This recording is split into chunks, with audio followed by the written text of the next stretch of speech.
आप सभी का स्वागत है एक बार फिर से दुबे सर के क्लास में।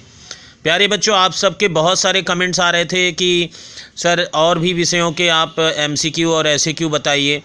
तो आज मैं आप लोगों के कमेंट्स को विशेष रूप से ध्यान देते हुए मैंने आज इकोनॉमिक्स का कुछ इम्पॉर्टेंट क्वेश्चन मैं आपको बताने जा रहा हूं, जो आपकी परीक्षाओं में अक्सर पूछे जाते हैं। ये सारे संभावित प्रश्न हैं जो महत्वपूर्ण हैं, जिनको आपको अपने पाठ से अवश्य करना चाहिए। ऐसा करने से आपको अवश्य ही लाभ मिलेगा। तो इसी आधार पर ये इम्पोर्टेंट क्वेश्चन आपको दिए जा रहे हैं। चलिए शुरू करते हैं इकोनॉमिक्स के इन क्वेश्चन आंसर्स के सीरीज़ को। इसके साथ ही साथ मैं आपको बता दूं कि अगर आपको इकोनॉमिक्स में अच्छे अंक प्राप्त करने हैं तो आपको सबसे पहले बोर्ड के पैटर्न को ध्यान रखना होगा, और उसके बाद उसी आधार पर जब आप अपनी पढ़ाई को पूरी करेंगे तब जाके आपको अच्छे अंक प्राप्त होंगे। तो जैसा कि आप जानते हैं कि बोर्ड का पैटर्न है कि प्रत्येक वर्ष 5 मार्क्स के 8 क्वेश्चन पूछे जाते हैं, जो 5 into 8 हैं। वो अलग अलग चैप्टर से पूछे जाते हैं, किसी से 1 किसी से 2, और उन सभी चैप्टर्स का डिटेल्स बोर्ड ने अपने पैटर्न में दे रखा है। प्रत्येक बुक में वो पैटर्न आप लोगों को दिया गया है। तो उसी आधार पर आप अपनी तैयारी करें। इसके साथ ही साथ 2 मार्क्स के 10 क्वेश्चन पूछे जाते हैं, जो 20 मार्क्स होते हैं कुल। तो 40 and 20 60 हो गया।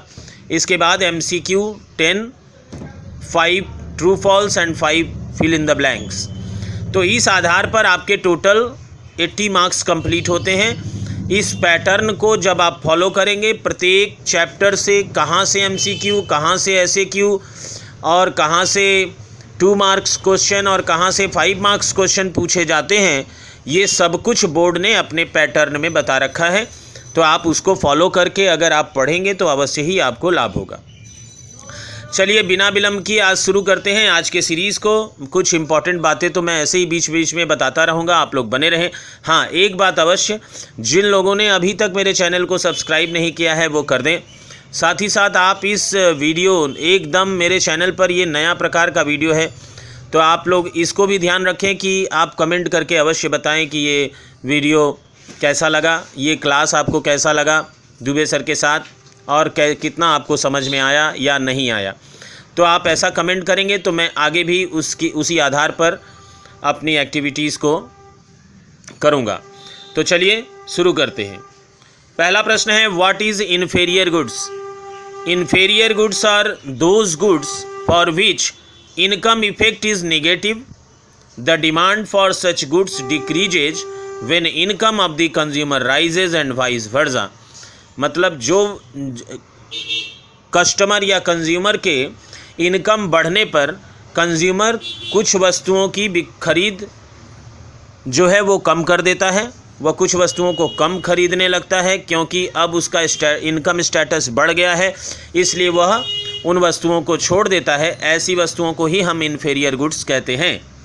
अगला प्रश्न है, व्हाट इज़ कॉम्प्लीमेंट्री गुड्स? पूरक वस्तुएं कौन सी हैं? Complementary goods are those goods which are complementary to one another in the sense that they are used jointly or consumed together to satisfy a given want, like car and petrol, gas and gas stoves. तो आप यहाँ पर समझे कि complementary goods यानी पूरक वस्तुएं, जहाँ पर 2 वस्तुएं एक दूसरे के साथ मिलकर उपयोग में लाई जाती हैं, प्रयोग में लाई जाती हैं। अगर हम छोटे से ऐसे कॉमन जीवन में बात करें तो अगर शरबत हम बना रहे हैं तो पानी और चीनी माने जो शरबत में यूज़ हुआ है वो पानी और चीनी एक दूसरे के पूरक हैं। तो पूरक वस्तुएं ज़रूर आप समझे होंगे। इसके बाद, what do you mean by normal goods? Normal goods are those goods the demand for which increases with increase in income of the consumers and decreases with fall in income. तो ये है नॉर्मल गुड्स। अगला प्रश्न है, what do you mean by individual demand? Individual demand refers to the quantities of a commodity that an individual consumer is willing to purchase at various prices during A given period of time. N individual consumer is called a house hold in economics. आप ये जानते ही हैं कि individual consumer का मतलब house hold, क्योंकि पूरे demand economics में डिमांड सिर्फ दो ही जगह पर होता है, एक house holds and next one is industry. तो उस हिसाब से individual demand consumer is called a house hold in economics. Next, what is market demand? Market demand refers to the total quantities of a commodity that all the households are willing to buy at various prices during a given period of time. For instance, total quantity of milk which all the buyers are willing to buy at a given price per day. इसे ही हम market demand कहते हैं। अगला प्रश्न है, what is demand? Demand for a commodity refers to the quantities of a commodity which consumers are willing and able to purchase at various possible prices during a particular period of time. Next one is, what do you mean by substitute goods? Substitute goods are those goods which satisfy the same type of need and hence can be used in place of one another. याद रखें, can be used in place of one another, वे वस्तुएं जो एक दूसरे के अनुपस्थिति में उसको प्रयोग किया जा सकता है। यानी एक वस्तु अगर वो मार्केट में अवेलेबल नहीं है तो उसके बदले जिस वस्तु का प्रयोग हम करते हैं उसी फीचर्स को पाने के लिए, ऐसी वस्तुओं को हम सब्स्टिट्यूट गुड्स कहते हैं। मैं कठिन क्वेश्चंस जो बच्चे नहीं समझ पाते हैं मैं उन्हीं को डिस्कस कर रहा हूं, तो आप ध्यान रखें इस बात का। और ऐसी वस्तुओं में हम T and coffee, Coke and Pepsi are examples of substitute goods. Next one is, what is demonstration effect? Demonstration effect refers to the tendency of a person to emulate the consumption style of other person like his friends, neighbors, etc. because of the desire of the people to follow the consumption style of others. जब हम अपने friends, अपने पड़ोसी और कुछ लोगों को देखकर जब हम किसी वस्तु का डिमांड करते हैं, यानी हमारे पड़ोसी ने एक टीवी ले आया और उसको देखकर अगर हम अपने घर में टीवी लाते हैं, हमारे फ्रेंड्स ने जो भी डिमांड किया उस डिमांड को फॉलो करके अगर हम उसके कंजम्पशन स्टाइल को फॉलो करके अगर हम कोई चीज़ अपने घर में प्रयोग करते हैं, तो ऐसे ही प्रयोग को डिमॉन्स्ट्रेशन, ऐसे ही प्रभाव को डिमॉन्स्ट्रेशन इफेक्ट, डिमॉन्स्ट्रेशन प्रभाव कहते हैं। ये यहाँ इसका मतलब है। अगला प्रश्न है, what is law of demand? Law of demand, the law of demand states that other things remaining equal the quantity demanded of a commodity increases when it's price falls and decreases when it's price rises. दाम बढ़ने पर मांग का घटना और दाम घटने पर मांग का बढ़ना is called the law of demand. Next one is what is demand curve? Demand curve is a graphic presentation of the law of demand, or we can say the picturization of the demand schedule is called the demand curve. Next one is, what is demand schedule? Quantities demanded by an individual or all consumers in the market at different prices prevailing in the same period of time is called the demand schedule. Mention two exceptions of the law of demand. तो यहाँ प्रश्न है कि वो दो वस्तुओं के नाम बताइए, दो वस्तुएं बताइए ऐसी जिन पर लॉ ऑफ डिमांड इफेक्ट नहीं करता। तो आप इसका उत्तर देंगे वेबलन इफेक्ट। वेबलन इफेक्ट जिन वस्तुओं पर होता है उन वस्तुओं पर लॉ ऑफ डिमांड वर्क नहीं करता। एंड गिफ्ट एंड गुड्स जिन वस्तुओं पर उसका प्रभाव होता है, जो वस्तुएं गिफ्ट वस्तुएं होती हैं उन पर लॉ ऑफ डिमांड वर्क नहीं करता। And addicted goods and expectation of buyers, ये भी यहाँ पर आप जोड़ेंगे। तो ये रहा आपका उत्तर। अगला प्रश्न है, what is gift and good? Gift and good may be defined as a strongly inferior good for which negative income effect is stronger then the substitute effect. Next one is, what is consumer surplus? This concept is introduced by the professor martial. Consumer surplus is the differences between the individual demand price and the actual price.